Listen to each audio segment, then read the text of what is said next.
When you turn on your ignition key and your vehicle is saying that it's full, and you look inside your fuel tank and it's only half full, that's a sign of a bad fuel sending unit. I'm going to show you how to replace that fuel sending unit and have the comforts and a peace of mind of driving your vehicle without running out of fuel. If you're not a subscriber, just hit that button, become a subscriber right away. So let's begin.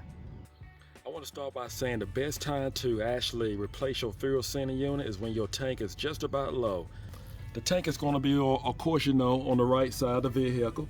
And here's your fuel sending unit. It's right here on top with the hoses and the connectors. And what we're going to do, we need a 3/4 deep well socket, and we're going to remove this nut here along with this nut here, and both of the nuts actually holds on the strap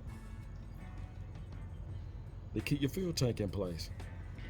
These are the tools that you would definitely need for the job. It wouldn't hurt to have a floor jack around just for safety, air chuck, safety glasses, some type of penetration oil. I would say a breaker bar. You definitely need a 3/4 socket deep well, 5/16 socket, along with a 1/4 inch ratchet and a 1/2 inch ratchet. And you can actually use that jack to lift your vehicle. Then you would need jack stands, chuck block, and you can use an impact gun. Use some WD-40. I'm going to use some PB Blaster here.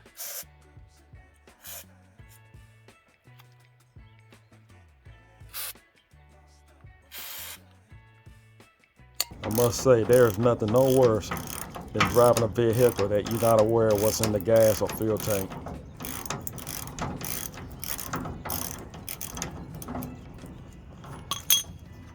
All right, that's one side.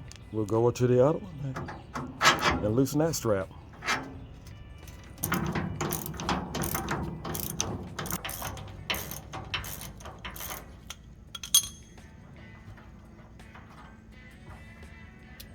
Got that nut out. And we're just going to stretch out the strap. They'll stay in place.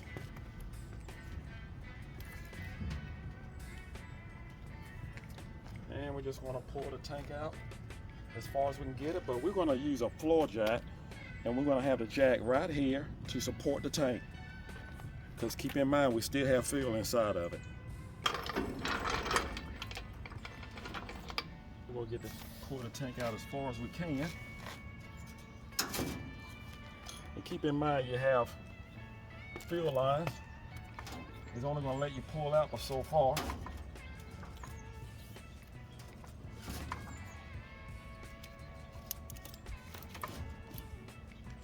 Just work it out as far as you can get it.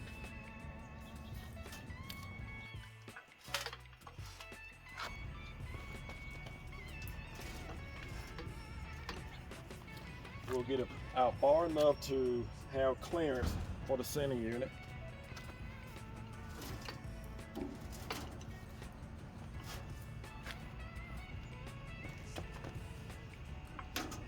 Make sure before you pull it out, you actually disconnect your hot wire and your negative, because you don't want to break those. We still have our fuel line connected. Then we're going to take our air hose. You don't want any of this trash to actually fall down inside of your fuel tank.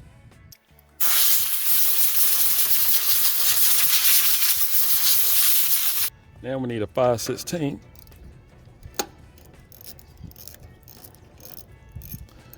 We have 5 bolts to remove.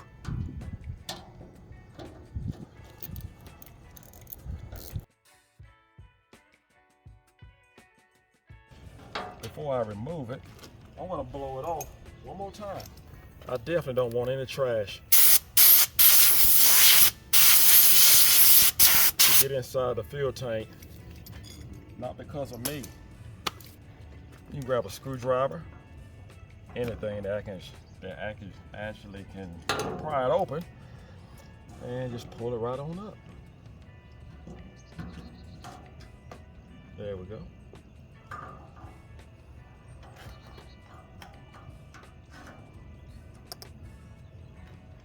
That's your fuel sending unit. Just want to wipe off the gasket. If you did not receive a gasket, you can reuse this gasket. This is your new sending unit.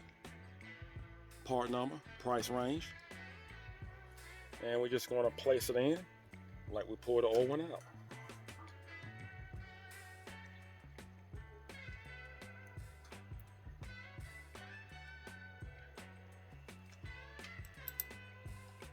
Put our bolts in.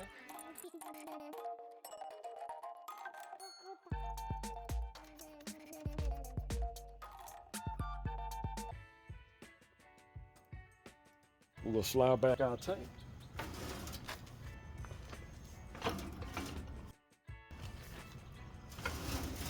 And I may not have needed the jack after all, but to be on the safe side, you never know.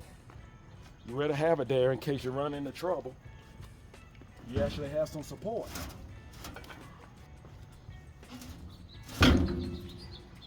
Make sure we have it all the way back up against the brace.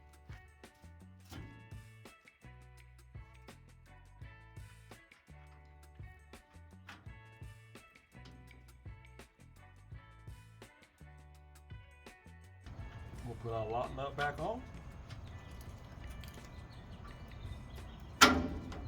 You want to make sure you have it in the same spot where the strap was before.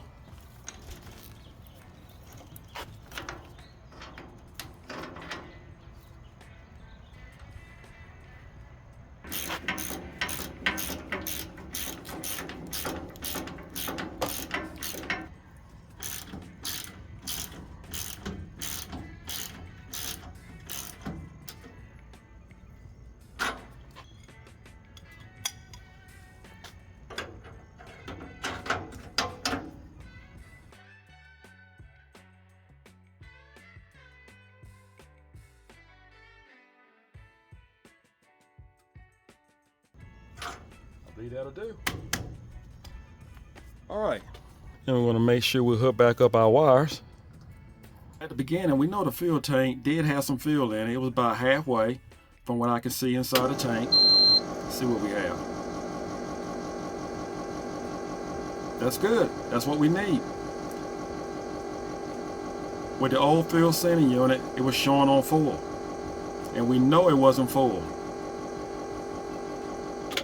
I hope this video was helpful. Do not forget to subscribe.